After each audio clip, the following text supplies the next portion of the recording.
What you're drinking, what you're drinking, what are you drinking, what you have.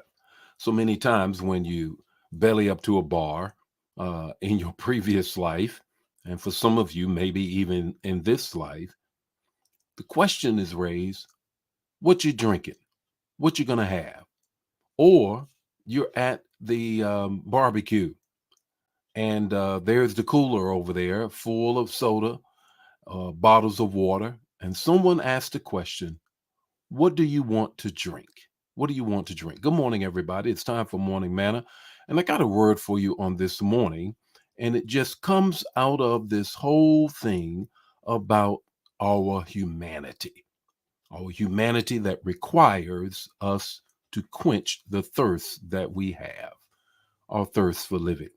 Before I get into that, I want to just greet a couple of people, and then we're going to get right into the word on this morning. God dropped this in my spirit, and I got to have an impartation moment with you. Well, good morning, everybody. Good morning, Anitra. How are you on this morning? Good morning, Brenda. How are you on this morning? Good morning, Joyelle. How are you? Are you down in Mississippi yet?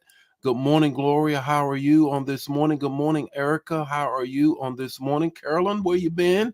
How are you on this morning? Good to see you. Crystal, how are you on this morning? Good to see you. Ori, how are you on this morning? Elder Mobley, how are you on this morning? Tally from the East Coast, how are you on this morning? What a wonderful morning. Hope you're enjoying this great weather, at least here in the Midwest. At least here in the Midwest, man, it is great. It's supposed to be 79 today. Don't know what it is where you are, but I'm looking for a wonderful day. Good morning, Anna. How are you? Good morning, Gloria. Good morning, Brother Nesbitt. How are you doing, buddy? I hope all is well with you. And I tell you what, got a word for you all on this morning. And I raised the question, a little story, then the text to talk to take away. You need to share it right now. Don't wait till I'm finished. Go ahead and share right now so someone can get this word.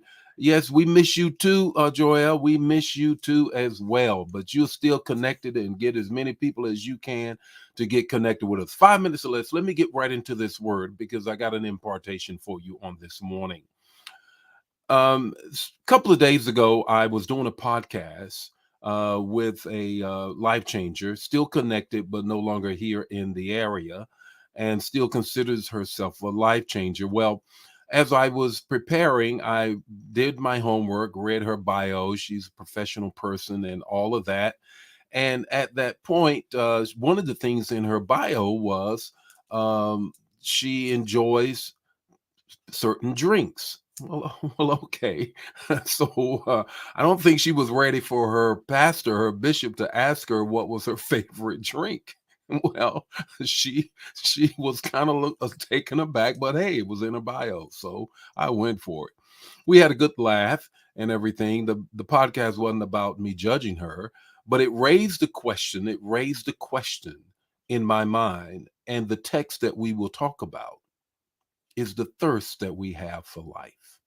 The thirst that we have for life. What you're drinking. What you're drinking. The text to talk, the takeaway. Here is John 4:14. John 4:14, a witness that John says of Jesus Christ is the woman at the well. Here is Jesus' response to her, their interaction. But whoever drinks the water I give will never thirst again.